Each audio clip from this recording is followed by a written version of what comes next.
안녕하세요, 여러분. 마음의 편지를 읽어주는 마음지기 이하경입니다. 자, 오늘은 어떤 도움이 필요한지 함께 확인해 볼까요? 네, 오늘의 편지 내용은 불면증과 악몽이네요.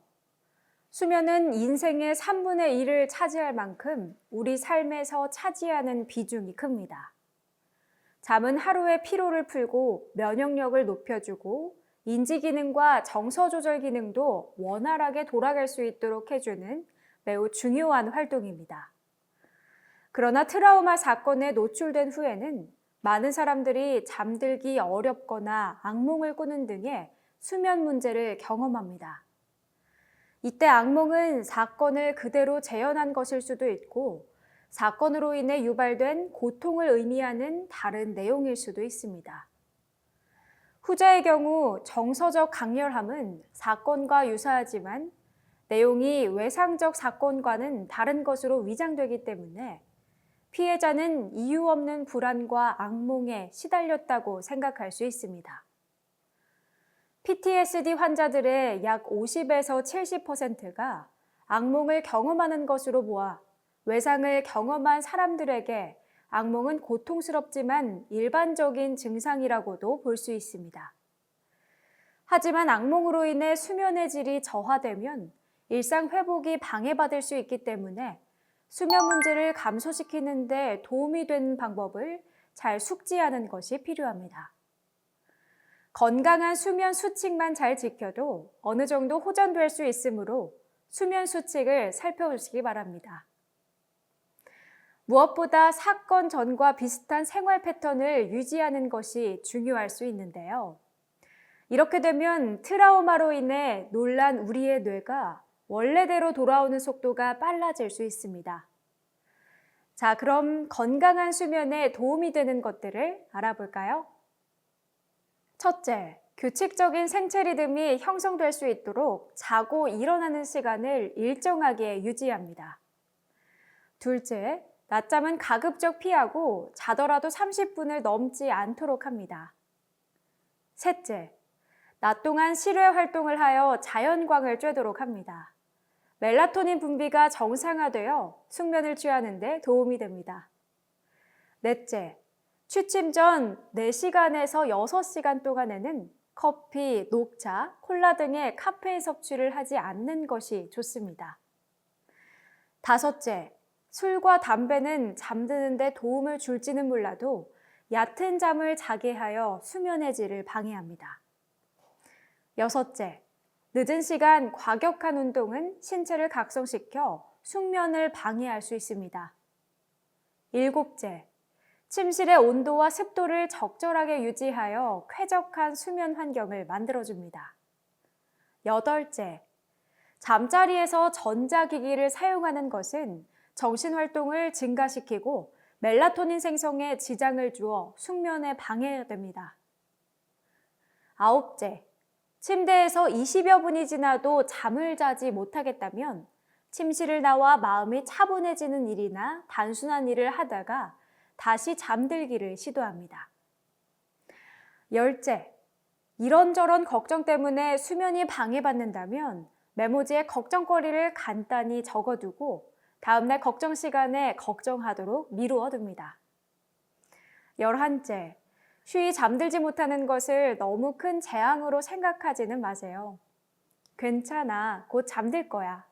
오늘 밤은 편안하게 잘 수 있을 것 같아 라고 토닥여주세요. 점진적 근육 이완 훈련도 수면에 도움이 될 수 있는데요. 근육의 힘을 줬다 뺐다 하는 법을 연습하는 것을 말합니다.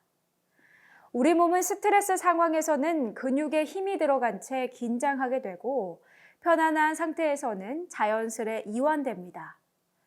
따라서 근육을 이완하는 훈련은 우리 몸의 변화를 보다 민감하게 지각할 수 있도록 돕고 몸의 상태를 조절하는 것에도 도움이 됩니다.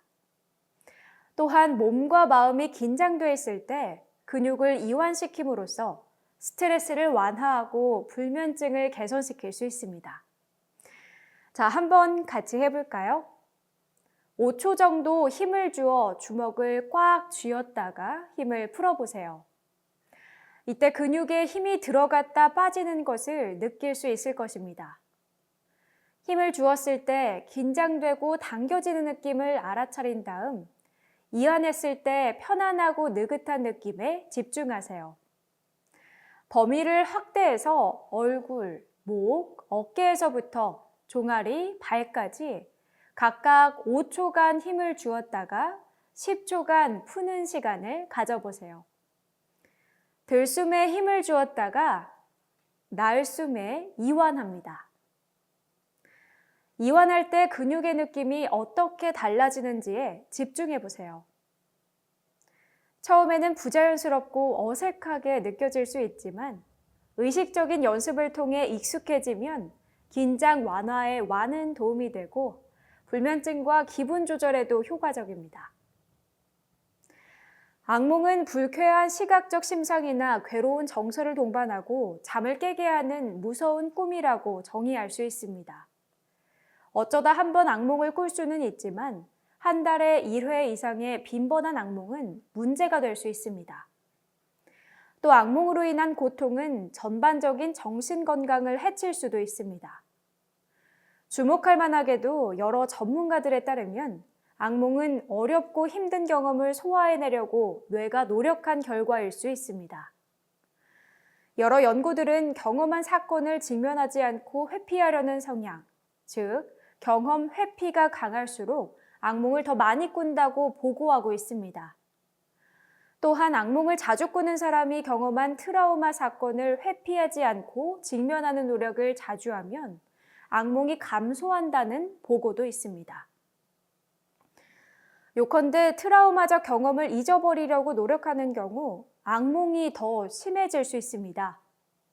경험 회피는 개인이 원하지 않는 사건을 겪게 됐을 때 과도하게 부정적으로 평가하고 이를 경험하기를 회피하는 경향성을 의미합니다.